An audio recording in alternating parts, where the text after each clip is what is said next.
There she is, reality TV royalty, and our friend, the great Carolyn. Carolyn is not only sidekicking, filling in for Fallon, but hello, if she's here, you know we got to get the dish. We got to get the dish. So we haven't seen, as I said, you'll see some outtakes a little bit later. The last time we saw Carolyn was when she stopped by, and we also did a fast food field trip. And as we said goodbye to you that day, you were literally heading off, I think the next day or the day after. That night. To the Traitors reunion. Or no, I was banished that night. Oh, that's right. And you couldn't, Carolyn, oh, that's right. That's good dish too. I didn't know. Listen to this audience. She was with us all day. And if the Peacock and Bravo and NBC Universal lawyers are listening, you got a good one here because you kept the secret. You didn't tell us, and you knew that night you were being eliminated. It was so hard, and I had gotten, because I've stayed in touch with Sia, and and I don't want to act like we're like best friends or something, but she's been really supportive of me. And she had sent me a text earlier that day just saying, I'm so proud of you, good job. I love how you're just yourself, and you're making me so proud on the Traitors. And then I'm like, oh my, she goes, no spoilers, I don't want to know what happens. And I'm like, oh my gosh, she's going to see that I get banished. And I was so... This is the episode right here where Carolyn is banished. What was, Carolyn, all joking aside, what was going through... I'm going to cry. I know. What was going through your mind when Dylan revealed the card sealing your fate? I was heartbroken. I was literally, like, that's what hurt me the most, was because he was somebody who right away, day one, when I came in, he's like, I get you. I've watched your season of Survivor. I know that everybody always underestimates you. I know that you're not taken seriously. I have your back. And I'm like, oh my gosh. And throughout the game, I'm like, Dylan, you're not listening to me. You're not. And we kind of got into it a few different times. Yeah. Because I'm like, you're doing exactly what everybody's, like, you're doing how everyone treats me. You're doing it to me. And so we went back and forth. But right before that roundtable, I'm thinking in my head, Dylan's with me, Dylan. And so that broke my heart. Oh, you really? Okay, that's interesting. You thought until the moment he revealed that there was a chance that he was not going to vote against you. I thought he was with me. With me. So that hurt. So then you have to stand up. I was wondering this from a production standpoint, because all this behind the scenes stuff I think is fun. Okay, you're voted off, okay? Awful. Alan says, you have to leave my castle. Then you have to walk into your position and reveal whether or not you're a traitor to the whole crowd. Do you already know what you're going to say? No. I don't plan anything, and I think No, I just mean, do the producers tell you to have something in mind? No, and I'm thinking in my fascinating. head, I'm not going to get banished. Maybe I got a little too confident. I didn't think I'd get banished, and I certainly, even before the show, there's people who go on these shows and I think prepare their one-liners or prepare, like, if I get banished or what am I going to say? I don't operate like that. So I just go off the cuff. And I was crying, so I was like hysterically crying, and I couldn't stop crying. And I know, like, these are games, but I was so emotional I could barely walk. And I go up there and everyone's just staring. I ran out of that room so fast. Because what happens to you, we see you walk away and then it cuts back. What happens immediately after that moment? We see you disappear into the hallway. Where do you go? I mean, do the producers sweep you away and put you in an unmarked van, or what happens? So I had nothing planned. I'm standing up there and but I'm thinking, I've watched the show. I have to say something great. So I'm trying my best, but I'm so emotional. And no, I run out and they're like, here, stop. Because they're all watching it from screens, like the producers and stuff. They're watching it from TV screens right outside of the round table. And they're all right there. And I'm just like hysterical. And then they take me outside and I go immediately into a confessional. So I'm like, I'm not ready for this. But I was hysterical. I'm like, and I remember season 2. Tamara was crying, and she was murdered early on. And I'm thinking, people cry on this show? But there's a lot of emotions. You've developed relationships. I didn't think. You didn't think you would develop the relationships? No, nor did I think. I thought that this was like a happy-go-lucky, we're going to be joking around in a castle. I didn't think I would get that hysterical or that emotional. Did you think you'd get that competitive about it? No, I thought I was just, I truly didn't. I thought this is more of like a show that's like fun and we're just, and whatever happens, I really went into it very like whimsical. But you sincerely wanted to win, right? You wanted to win. It hurt. It's just what these shows do for me is they bring up every insecurity, every flaw that I have, because I'm not a perfect speaker. And so, of course, I was so hard on myself after that. I'm like, first of all, you're so impulsive, Carolyn. Why did you weren't prepared? Why did you just show up to the round table and not have a speech prepared? Why did you? So I was incredibly hard on myself, but that's what it does. Can I tell you, that makes you real. I don't mean to interrupt. That's what makes you real. That's why people love you. Hold that thought. So what was it really like filming? You guys, even if you don't watch Housewives, you don't watch this, you've seen the reunions. You know they can't be all fun. What's it really like confronting people who you know don't like you? Well, when we come back in a moment. Yeah. Oh, God. I can't imagine. Let's make it. Welcome back. From the Traitors and Survivor, Carolyn filling in for Fallon today. Okay, let's get to the reunion. The season wraps. You've made friends. You've people. I don't want to say foes. That's overly dramatic. They're just people that you didn't click with on the season for one reason or another. But now you have to come back to a studio and you have to face all of these people and regurgitate all of the feelings that were months ago, and it brings everything back up. How long is this day, first of all? It was early. We got an early start. I'm like, how am I going to even be like, woo, this early? It was, and I was like out the night before because I went to a Survivor like premiere party. So I'm like, what was I thinking? I go to this premiere party, then I'm tired. So I'm like, I'm trying my best. But it was like 4.5 hours of filming. And it was a lot. Like, I wasn't prepared. Think of that, audience. 4.5 hours whittled down, you're looking at it right now, to basically like an hour. Okay, so what is it like? There's Carolyn right there in the reunion. What did you think about how you were? I know you just said, and it's a great thing about you don't plan ahead.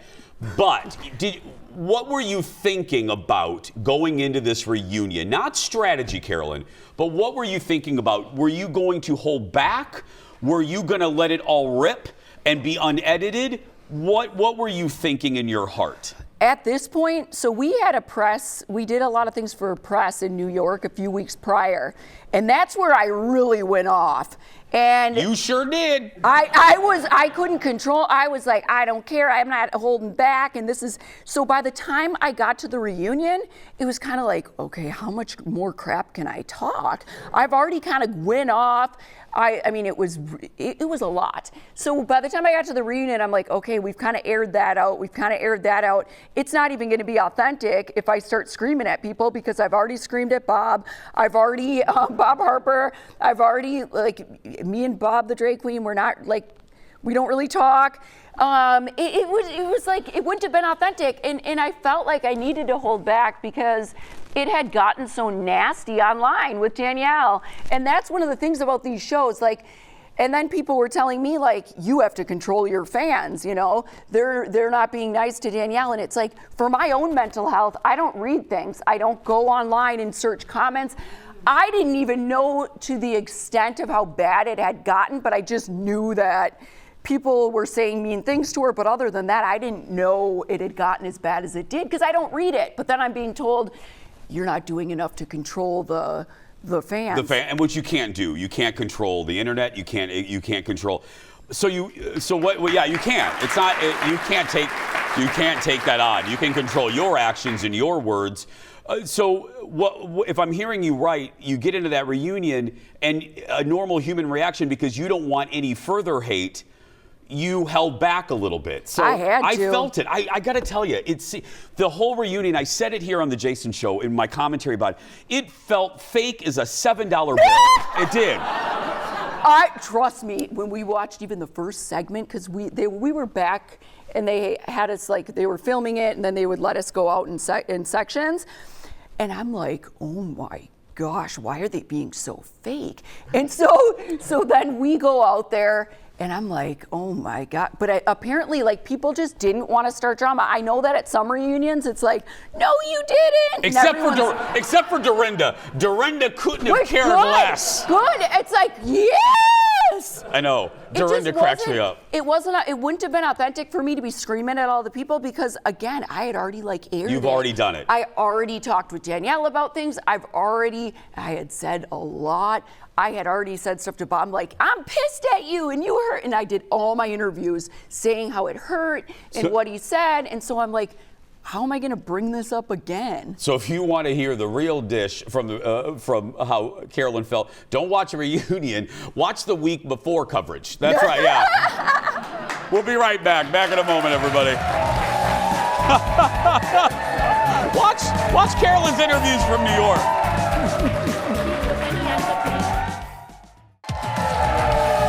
Welcome back, everybody. Carolyn from the Traitors and Survivor. Find Carolyn on Cameo. I don't want to put you in the spot. I have a funny feeling. Like, let's talk about a new season of Traitors, and then we have something funny to show you. Would you ever go back? Would you go back into that universe? Like Dorinda, I have a funny feeling they're going to bring Dorinda back next year. They should. Would you go? Would you ever go? Yeah. Would you go back? Absolutely. Yeah. That was a dream. I was so emotional, of course, but just everything about that show was incredible. And I'm not like— You're saying the producers were great. Producers, the way I was treated, I felt like a star. Like, they just know how to treat people. That's good to hear. They were amazing. I felt so supported. I loved it, and they just do such a good job. Anyone in your Survivor universe that you would love to see on the Traitors? That's a good, I can't even answer that. I don't know. Is there anyone you'd want to see? Yes. Who? Nene Leakes. Oh my God. I want to see Nene in there. Everyone's saying that. Because Nene would just open her mouth and just swallow everyone. I mean, she would be great, I think, in that Absolutely. episode. Yeah. Okay, so you ready? So we have something to fun. This was like footage that fell on the editing room floor, as they say. As I said, Carolyn shot a fast food field trip with us. And you can see that on our YouTube channel. Just search for Jason Show TV. Well, after we ate the food and we parked in our parking lot, we didn't really want to let Carolyn out of the car because we were having so much fun with her. So I said, hey, Carolyn, did you know that people lovingly, because we protect her, lovingly are imitating you on TikTok, and they love you and they're doing your voice, and specifically TikTok was loving how Carolyn says Bob the drag queen. And you didn't even know that you say it in a great way. Did you say it that way? You did. So watch Carolyn watching other people imitate her. Watch this. The gays who adore you that have been acting as you on TikTok. You don't, if that doesn't offend you. Oh, God, oh my God. It offends me. Can we show you our favorite one? Because I don't see all of them. Oh my God, Carolyn, we play this every day in the office. Oh! Walking into breakfast this morning, I noticed that people were looking at me a little weird. Bob the drag queen went home, and now I'm home. That looks like me. That actually looks like me. Who is this? Right? I don't know why Danielle convinced me to do that. That was good. How have I not? Boston Rob. Oh my God, I sound like that. Listen, my strategy. You got Carolyn, you got to follow us. 9.3 million. I haven't even seen that one. And then we play this every day in the office. How do I say it? Bob the Drake. This gives us such joy. Bob the Drag Queen. Where is this now? This is on TikTok. So me and Bob That's the my Drag cameo. Queen. Yeah, someone took it. I bought a cameo and asked her to say it. So me and Bob the Drag Queen. Am I doing it right? We're all like, How do I say it, Bob the Drag Queen. God. Because I've been getting cameo requests, say Bob, and I was like, I didn't even know that I was doing it. Girl, it's everywhere. It brings people, it's literally I had no idea. Millions, Carolyn. Yes. I didn't think I had that voice. Bob the Drag Queen. I think I just said it so many times in a row, too. It was like, and then Bob the Drag Queen. I think it's I think it's drag. I think it's our Minnesota. I think it's that word in particular. Bob the Drag Queen. Do you note it? Like, do people comment about your voice when you go other places? Because I don't. Sometimes. Yeah, but I'm not originally from here. I'm from the Chicago area. And then that has its own accent, so I'm kind of a mutt. Yeah, I'm kind of like a mixture. Yeah, I don't know, but You don't have, like, I don't hear it from you. I don't. People will email. By the way, you can find Carolyn on Cameo. We'll be right back. Back in a moment, everybody.